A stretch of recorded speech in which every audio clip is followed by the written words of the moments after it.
अस्सलाम वालेकुम friends, my name is Aftab. Welcome to Aftab gardening ideas. आज की वीडियो में मैं आपको गर्मियों में टमाटर की केयर करने और टमाटर के इन पौधों से आप टमाटर की ज़्यादा पैदावार कैसे ले सकते हैं इस बारे में बताऊंगा।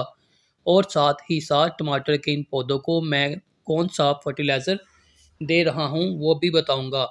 माशाल्लाह से आप देख सकते हैं कि टमाटर के ये पौधे फूलों से और टमाटरों से बड़े हुए हैं और इनकी ग्रोथ बहुत ही ज़बरदस्त हो रही है। टमाटर के इन पौधों को मैंने नवंबर से जनवरी तक स्टेप बाय स्टेप ग्रो किया है। अगर आप टमाटर के पौधों को थोड़े वक्फे से ग्रो करते हैं, यानी कुछ पौधे आप फरवरी में ग्रो करें और कुछ मार्च में, तो इस तरह आपको ऑर्गेनिक फ्रेश टमाटोज चंद दिन के वक्फे से हार्वेस्ट करने को मिलते रहेंगे। अब मौसम भी दोपहर के वक्त गर्म होना शुरू हो गया है, इसलिए आप टमाटर के पौधे किसी ऐसी जगह पर लगाएं जहां सुबह 3 से 4 घंटे की धूप आती हो और बाकी टाइम ब्राइट लाइट ही इन पौधों को मिले। मई और जून के महीने में मौसम काफ़ी गर्म हो जाता है और अगर ये पौधे फुल धूप में लगाए हुए हैं तो इन पौधों पर लगे हुए फूल मुरझाना शुरू हो जाते हैं और हो सकता है ये पौधे ही ख़त्म हो जाएं। इसलिए मार्च के महीने में आप टमाटर के पौधे 12 इंच के ग्रो बैग या पॉट में लगाएं ताकि मौसम के मुताबिक आप इनकी जगह तब्दील कर सकें। टमाटर के इन पौधों की तेज़ ग्रोथ और हैविंग फ्रूटिंग के लिए शुरू से ही फर्टिलाइज़र देना स्टार्ट करें। 12 इंच के पॉट में आप एक मुट्ठी कोई सा भी फर्टिलाइज़र दे सकते हैं। आपके घर में गोबर की खाद, पत्तों की खाद या किचन वेस्ट से बनी हुई खाद जो भी हो आप दे सकते हैं। मैं टमाटर के इन पौधों को किचन वेस्ट कंपोस्ट दे रहा हूँ। किचन वेस्ट कंपोस्ट में एक तो न्यूट्रिशन अच्छी मकदार में होते हैं और दूसरा ये घर में बहुत ही आसानी से तैयार हो जाता है।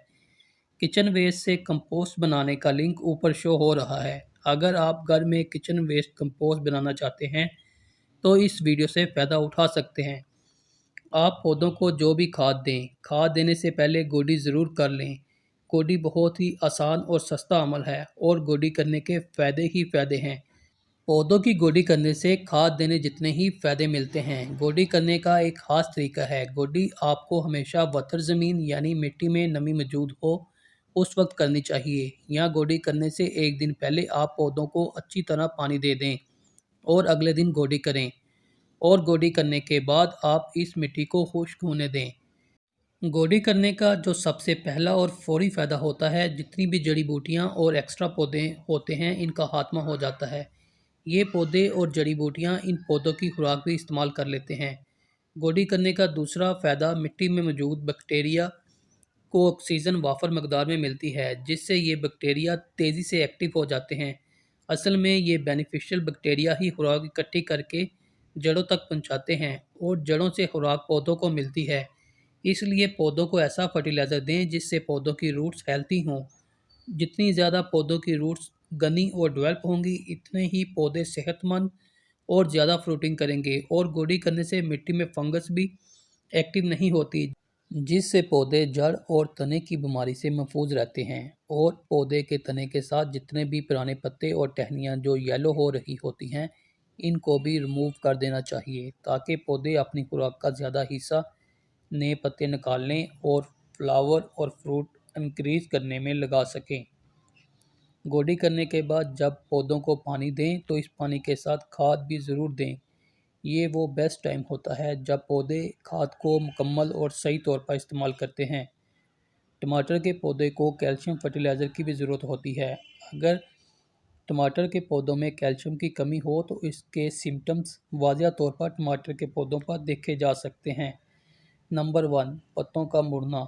और नंबर 2, पौधों पर लगे हुए टमाटर अपनी फूल वाली जगह से ख़राब होना शुरू हो जाते हैं। इन बीमारियों को आप कैल्शियम फर्टिलाइज़र देकर ख़त्म कर सकते हैं।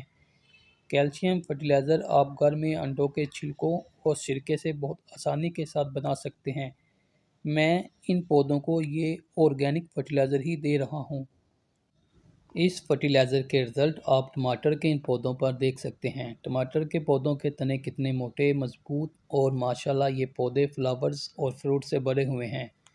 अगर आप घर में ये ऑर्गेनिक फर्टिलाइज़र बनाना चाहते हैं तो ऊपर इस वीडियो का लिंक शो हो रहा है। इसके अलावा टमाटर के पौधों में कैल्शियम की कमी दूर करने के लिए आप वुड हैश यानी लकड़ी की राख भी इस्तेमाल कर सकते हैं।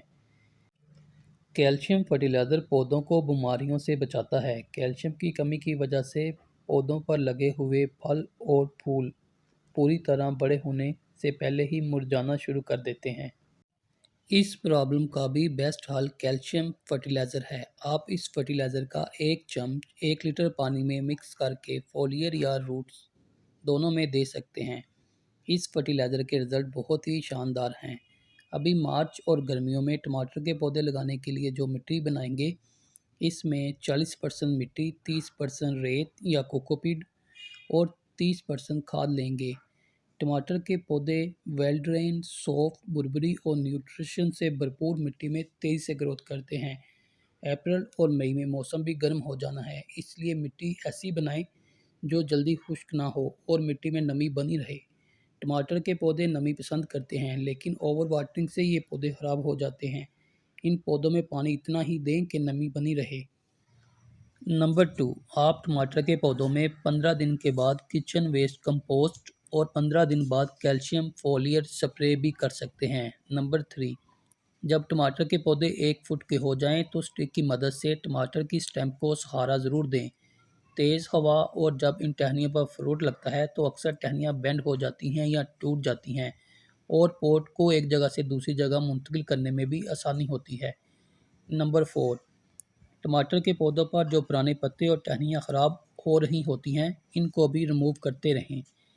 नंबर 5, गर्मियों में टमाटर के पौधे ऐसी जगह पर रखें जहां 4 से 5 घंटे सुबह की ही धूप मिले और बाकी टाइम शेडी एरिया बना रहे। नंबर 6, हर 15 दिन बाद गोडी करें। गोडी करने के बाद खाद लाजमी दें। नंबर 7, जो टमाटर पक जाएं यानी रेड हो जाएं, इन टमाटर को उतार लें ताकि पौधे तेज़ी से ग्रोथ करते रहें। फ्रेंड्स, ये मेरा एक्सपीरियंस है जो मैं आपके साथ शेयर कर रहा हूँ। आप इन बातों पर अमल करके टमाटर के पौधों से अच्छी पैदावार ले सकते हैं। फ्रेंड्स, अगर आपको मेरी ये वीडियो अच्छी लगी है तो प्लीज़ मेरे चैनल को लाइक, शेयर और सब्सक्राइब लाजमी करें और साथ लगे बेल आइकॉन को भी प्रेस कर दें ताकि मेरी वीडियो का नोटिफिकेशन आपको वक्त पर मिले। ओके फ्रेंड, अल्लाह हाफिज़। अपनी दुआओं में याद रखिएगा।